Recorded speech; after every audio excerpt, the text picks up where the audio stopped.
What if I told you that you can challenge debt, discharge contracts, and even fight back using the law without ending up in jail?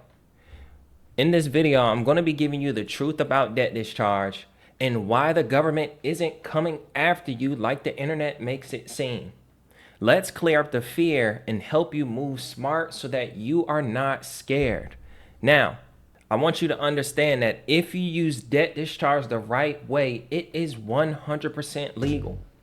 You dig me? But using it the wrong way could land you in serious trouble. So we're going to be covering these things today. I'm going to be breaking down the truth about debt discharge, whether it can land you in jail, and how to use legal remedies like UCC, consumer law, and conditional acceptance without crossing the line. Now, I've studied federal law, commercial codes, and real-world enforcement, and I'm here to protect you from the fear tactics and false info about debt discharge. Now, a lot of times I'll get messages like this all the time. Nick, am I going to get in trouble for sending conditional acceptance? Can I go to jail for challenging a loan contract? What if they think I'm committing fraud? Well, look, I get it. When you start waking up to how the financial system really works, it will be overwhelming. Trust me, I understand. But here's what they don't tell you. Using the law is not a crime. But if you misuse it, right? If you try to do it without understanding it, then it is. See, let's just break down how you can operate so that you are confident and you can stay protected. See, there's the aspect of what we're going to be talking about today. The whole point of today's video is because not only have I been having these conversations, but there's a fear that we have when it comes to these things, okay? And I want you guys to understand that debt discharge is a civil matter, not a criminal one. There's a difference. Okay, in civil cases, the worst that can happen is probably you may get sued, dismissed, or, some type of judgment where you have to pay. Okay, it's not going to be a case where you're going to go to jail for civil matters. Okay, you can't go to jail for not paying a loan or a credit card or even a mortgage. Okay, but there's a difference between legal remedy and fraudulent misuse. All right, so let's talk about when debt discharge or what actually gets people in trouble, okay? Or as a matter of fact, let's first talk about when it's legal, okay? Here are some valid uses that will include, okay? Challenging contract enforcement under UCC 3-305, okay? There's a commercial code that literally challenges whether or not a person can enforce a contract. That's not anything criminal. It's in the law, okay? Number 2, if you send a conditional acceptance letter and asking them for a proof of claim, that is not illegal, okay? Conditional acceptance is you saying, hey, I will accept this if you can prove X, Y, and Z. What is criminal about that, okay? Number 3, tender of payment under UCC 3-603. It says in the law itself, okay, that under UCC 3-603, tender of payment, it says if tender of payment of an obligation to pay an instrument is made to a person entitled to enforce the instrument and the tender is refused, there is discharge to the extent of the amount of tender of the obligation of the endorser or the accommodating party having the right of recourse with respect to the obligation to which the tender relates. So I'll break that down to say, listen, it's right there. You want me to pull it up again? It's right there. So why would you go to jail for exercising what it says on there?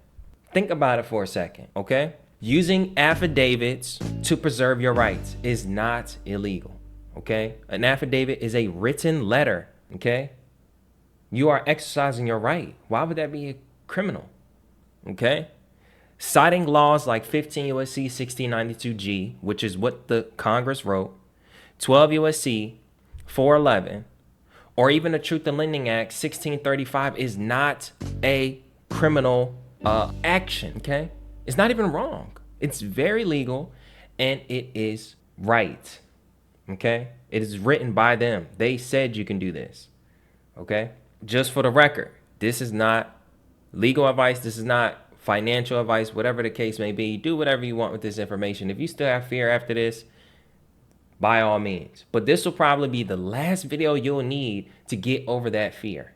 Okay? Because going on forward, I'm going to continue to keep giving the game, but you guys got to get over that fear of actually exercising these things. Even if you get it wrong, the worst that's going to happen is that you're going to end up paying the bill anyways. You already are. You know what I mean? So if you already are paying the bill, what doesn't hurt actually trying the remedies? Okay? These strategies rely on public codes, contract principles, and lawful process. Okay? Understand that you will not be avoiding debts. You are lawfully challenging the process. And there's nothing wrong with you challenging someone. Now, here's when you can get in trouble. Okay? And this is where people get themselves in a situation. Number one, you use forged or faked financial instruments like fake checks, bonds, or money orders. Okay? When you file fraudulent UCC financing statements without proper authority. Okay? When you claim to be sovereign while rejecting all law. Okay? There is a sovereignty argument out there, but you have to be able to back it up by truth. Okay? Not theory. Okay? And there's even people who's on a different spectrum of sovereignty and things in that nature, but you cannot reject all law. That doesn't mean you're above the law, okay? But paying your debts is not a law-based thing. So when we talk about the sovereignty aspect, if you do something criminal, then yes, you are, doesn't matter if you're sovereign, you're gonna be taken care of, okay? If you do something fraudulent, it doesn't matter if you're sovereign, it's still gonna be taken care of. You mislead others with guaranteed discharge or magic letters, okay? See, this is the thing. I tell you guys about my templates and things in that nature as an educational tool. I never guarantee that my letter is gonna discharge your debt. It's only to help you understand and challenge the process, okay? None of my letters are gonna just discharge your debt. You have to understand the educational aspect and the legal remedies in order for you to get results. I talk to people all the time who want, okay, what do I send? What is that that's going to discharge my debt? It's never that simple, because I can give you all the letters in the world, but if you don't understand how to do this, then you're not going to discharge any debt. If you still have fear in your mind, or if you have fear in your mind, it's literally because you haven't read it. I can easily talk to somebody and tell whether they have read the law themselves. I was speaking to someone the other day. They said, well, you know, my wife, this, that, and the third, is scared and think that they're going to come and get me. And I'm just like, well, the reason why your wife thinks that is because she doesn't know the law. She hasn't even read the law. And I know that you haven't either. Okay? If you can't prove it to your wife that you can discharge debt, what makes you think you're going to be able to prove it to a debt collector? See, you don't even believe it yourself. You can tell me all the rigmarole that you are studying. I've been studying this for as long as I can. No, you haven't. You just took somebody's template or based off of what somebody told you, and you just went off of that. You never did your own due diligence. Never did it. And this is why you end up creating fake documents, or you end up creating fraudulent things or fake financial instruments. I'm not saying none of those methods work out there, but you have to be able to explain to them or be able to shift the burden of proof onto them to prove that whatever you did was fraudulent. But if they say it was fraudulent and you don't respond back to it, then yes, it is fraudulent. And that's something that can get you put in a bad situation. Okay? Using fake IRS, Fed, or bank documents. The person also said that they were sending letters to the Federal Reserve Bank. Why was you doing that? That has nothing to do with you. You just have to send a letter to the bank and have them prove where the money came from.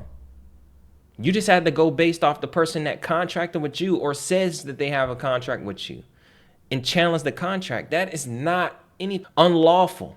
But these are the people that the government watches, not the ones using law in due process. This is why my video is about the due process aspect of things, okay?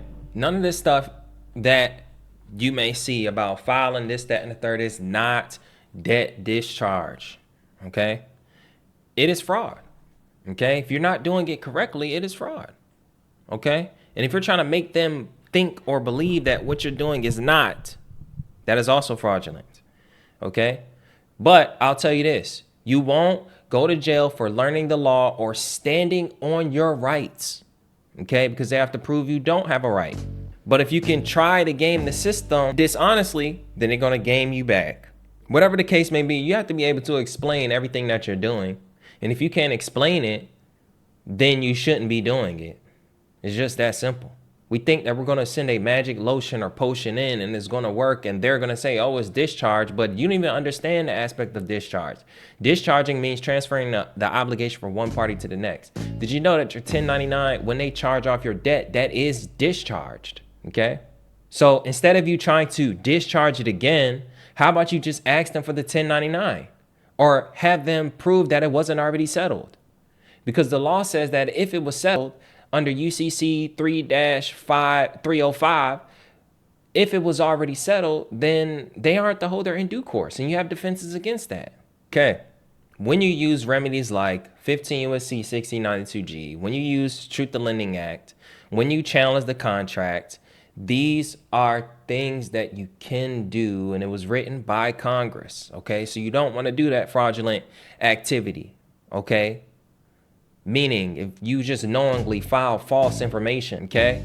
Create fake documents, okay? Yes, you could be charged with fraud or obstruction. If you impersonate government entities using fake seals, pretending to be a judge or a clerk, or mailing forged instruments that can trigger federal charges. Now, there are aspects of, no, you don't need to inherently say that you are, yes, when you do walk into a court, in instances, you are another judge. But a lot of people don't understand that you have to bring your own jury. There's many more aspects to just like trying to play that sovereignty card, okay? But what I'm teaching, you don't need to do all of that, okay? Then it's also on the aspect of when sovereign citizen tactics go too far, right? Someone mixed valid consumer law with extreme sovereign legal theories and starts refusing to comply with lawful court orders or files frivolous lawsuits, they can be held in contempt and charged with obstruction, okay? Maybe on the aspect of that a company should be giving you millions of dollars because you are sovereign, but you don't really understand that, and you're just going in there. No. If anything, that sovereignty aspect is going to help you in the private, okay? You want to take care of that matter in the private, okay? And if anything, that conversation in the courtroom should be more of a, hey, I want to take care of this in the private so we can go ahead and dismiss this. That is a very different conversation than you going in there telling the judge that they should be following your orders in a way that you can't genuinely explain. I'm not an expert on this, okay? There could be people in the comment section that say, oh, you can do this, that, and the third. You know what I mean? But that's fine. Go to them, okay? But the people that actually win are the people who use the law to their advantage. Just use their rights. You already have rights. Whether or not you're in the public or in the private, you have rights, okay? You don't even have to go in there and play this sovereignty card if you know the law. Okay? You don't even have to play this biblical card if you know the law. There's people who say, well, you could do this stuff under the Bible and this, that, and the third. And yes, that can be true. But is it truth-based or is it theoretical? Okay? Because theories don't work in court. Okay? So you want to stick to that educational truth-based principles, okay? You want to use legitimate dispute methods, okay? You want to cite actual consumer protection laws that are in place, regardless if you're sovereign or not. You know what I mean? So here's what the law says, okay? Because I'm going to go ahead and talk about the laws. I talk about these all the time, but I'm going to go ahead and talk about the laws that inherently gives you the ability to do this, regardless if you're a sovereign citizen or not, okay? So let's dive into it. First things first, we'll come back to legal tender, but because I think that's something I'm going to break down even further. The debt discharge is supported by law, and these are the laws that support debt discharge, okay?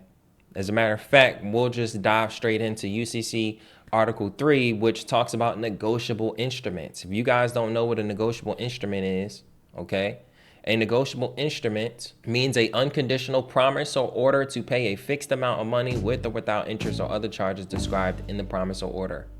Okay, this is just the definition. Means a unconditional promise or order to pay. Okay, but in this entire section, it talks about the aspect of negotiable instruments, how it can be created, the rules and regulations behind it. Okay. Then we dive into UCC Article 9, which talks about the secured transactions. Secured transactions, anything that is regards to secured debt. Okay.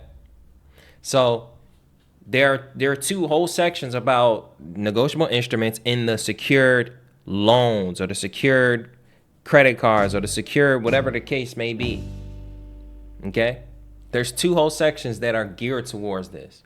If you wanted to learn more about this, dive into UCC Article 3. Dive into UCC Article 9. Okay? Negotiable instruments and secured debt. Get the clarity that you need. Read these laws. Understand these laws. And when you get to this point where you understand these laws, then you're going to be more confident. It's not even going to be about a criminal case. It literally says nothing about criminality and understanding these laws and using them to your advantage. Like we dive down to UCC 9-210, you have a right to request for accounting, request for regarding a list of collateral, request for a statement of account, meaning you can ask for all the accounting in regards to your account that proves that you owe a company. I don't see where it says that, oh, you will be going to jail for doing this. It says you have a right to do this. Okay? Then we dive into the Truth in Lending Act. Okay? The Truth in Lending Act is this entire subsection that breaks down the truth in lending. Okay? Now, part of the truth in lending, okay, it says Congress finds that the economic stabilization would be enhanced in the competition among the various financial institutions and other forms engaged in the extension of consumer credit, anything you're using your SSN on, would be strengthened by the informed use of credit. What does that mean? Informed use of credit results from an awareness of the cost thereof by consumers, and it is the purpose of this subchapter to ensure a meaningful disclosure of credit terms, and so that the consumer will be able to compare more readily the various credit terms available to him and avoid the uninformed use of credit, and to protect the consumer against inaccurate, unfair credit billing and credit card practices. So under this subsection, you have a right to demand and ask for the disclosures of your lending contracts. It protects consumers from undisclosed agreements. Okay? When you contract, you must have a meeting of the minds. You must know any and everything about that contract. And if you don't, then that other party has an obligation to disclose any and everything about that contract. So for example, if they file a 1099-C and the debt is settled and you ask them to provide you the copy B of the 1099-C, this is you using your right under the Truth in Lending Act. Dig me? So then we dive into UCC, and under Article 3, it says that you have a right to challenge a company whether it was settled or not. You have a right to challenge whether a company has legal standing to collect on a debt after it was settled. You have a challenge to challenge the company and based on whether they are the holder in due course, and that's all under Article 3. Okay? Then we dive into 12 USC 95A. Okay? And this is regulations of transactions in foreign exchange of gold and silver, property transfers, vested interest, enforcement, and penalties. And this says text contains those laws in effect on January 2nd, 2001. Okay? Now, if I just go straight to, what part do I want to go to? It says any payment, conveyance, transfer, assignment, or delivery of property or interest therein made to or for the account of the United States or as otherwise directed pursuant to this section or any rule, regulation, instruction, or direction issued hereunder shall, to the extent thereof, be full acquittance and discharge for all purpose of the obligation of the person making the same. Okay?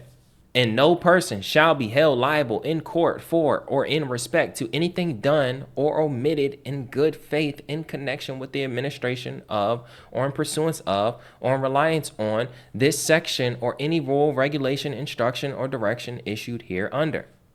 Okay? So it gives insight on the aspect of what lawful money is. Okay, and then we also dive into 12 U.S.C. 411. This is also connected to the Federal Reserve Act Section 16 that breaks down the aspect of how money is created. Okay, so two acts that breaks down the aspect of lawful money. Okay, and you can go and you can read these to your totality. I can also throw out there Federal Reserve Act Section 16. I can also throw out there modern money mechanics, but it breaks down the aspect of how money is created and how the banks use the Federal Reserve System to be able to create money, use us to be able to borrow money from the Federal Reserve to get back to us. Okay. It also breaks down what lawful money is. Okay. But then we dive into 31 U.S.C. 5103. Legal tender. It says United States coin and currency, including Federal Reserve notes and circulating notes of the Federal Reserve banks and national banks, are legal tender for all debts, public charges, taxes, and dues. Foreign gold or silver coins are not legal tender for debts. So long story short, they cannot ask you for gold or silver. Okay. And they cannot ask you for crypto as in regards to debt. Okay.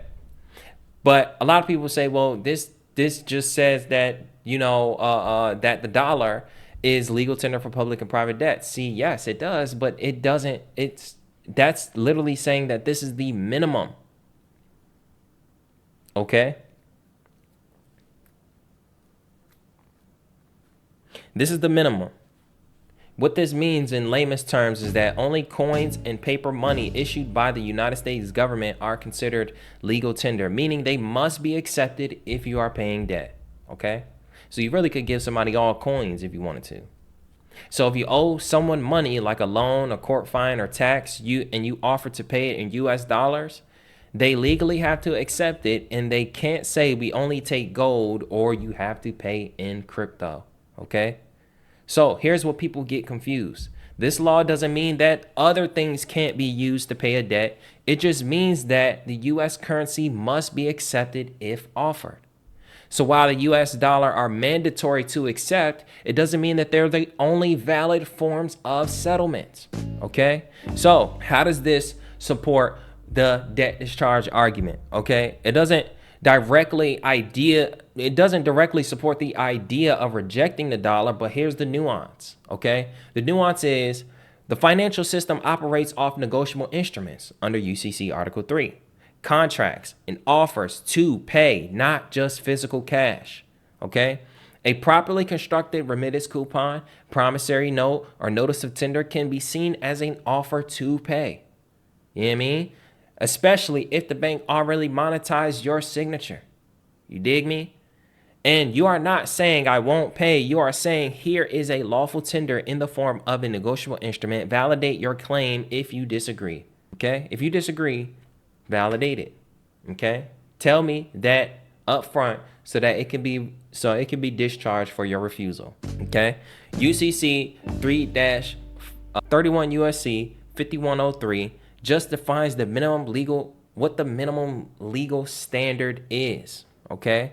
It doesn't outlaw other methods of lawful settlement, especially within the Uniform Commercial Code or in contracts where parties can agree on alternate forms of payment. Okay? So understand, it's not about fighting against the dollar because there's nothing wrong with using a dollar. Okay? You're just questioning the form and process by which debt is created and paid. Okay? This law says that they must accept dollars, but lawful discharge doesn't always require physical dollars, especially if the debt was created with no physical money in the first place. Okay? So, when you understand this, it's not really an aspect of, okay, is this right or wrong?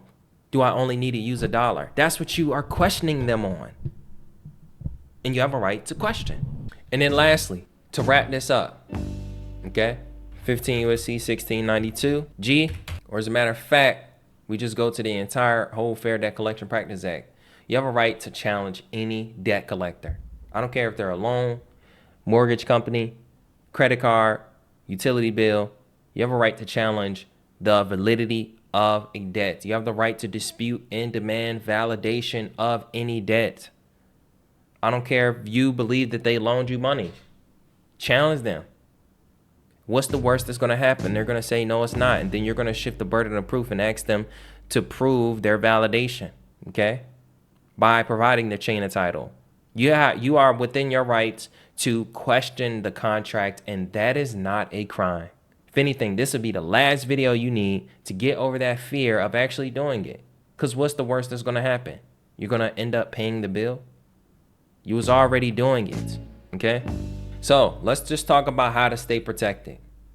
Because a lot of times I can give you all of these laws, but here's the real way to just stay protected if you're going to do this. Number one, you're going to make sure you stay in honor. Don't fight, accept conditionally. Hey, I'll conditionally accept this if you can prove X, Y, and Z. Now it's not even a fight. It's just them proving what it is that you asked for. And if they prove it, then yeah, I'll pay it.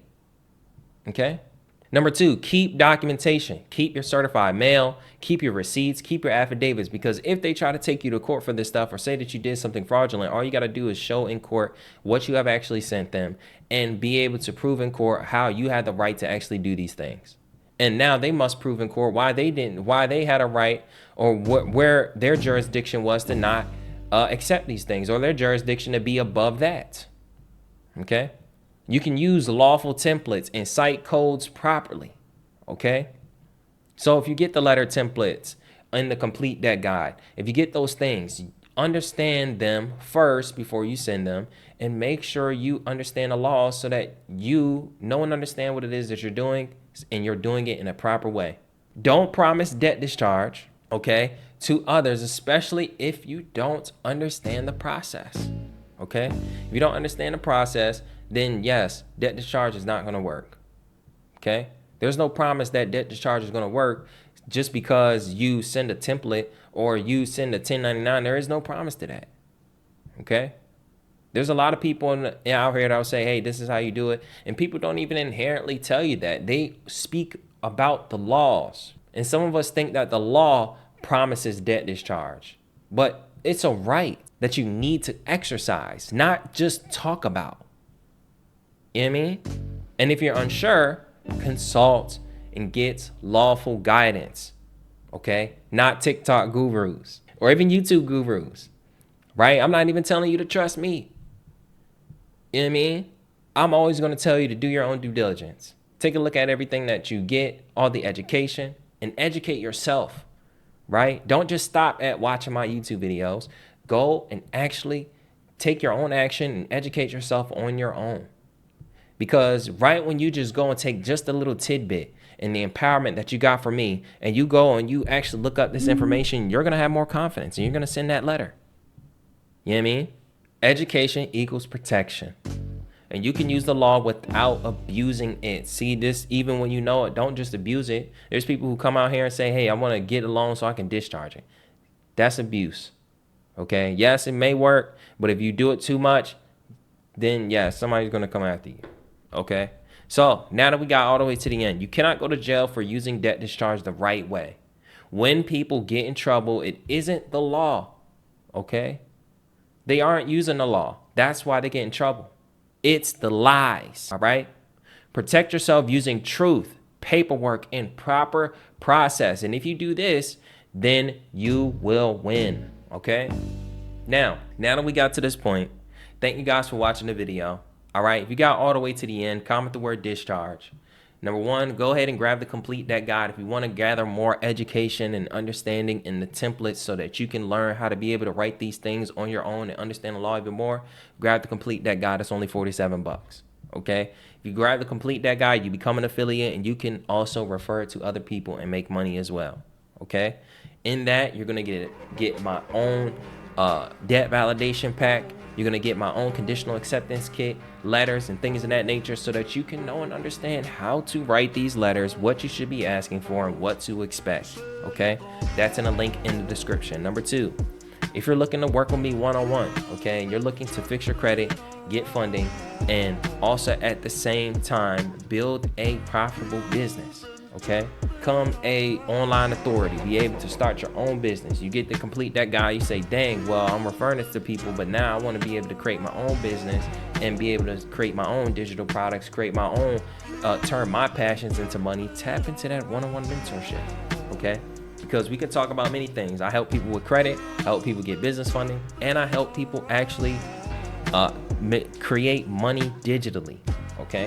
At the end of the day, I can help you make money, okay? So tap into that one-on-one mentorship, but only if that's what your goal is. If you get on the phone with me and you're trying to ask me 1,000,001 questions, I'm gonna cut the conversation short, okay? Number 3, follow me on Instagram for daily credit and law strategy, okay? Not only do we talk about that, we talk about motivation, mindset. I drop gems and codes and things in that nature that you be able to get every now and again. Go ahead and tap into my Instagram at biz.nick, okay? Now, have you ever been told this was illegal or risky?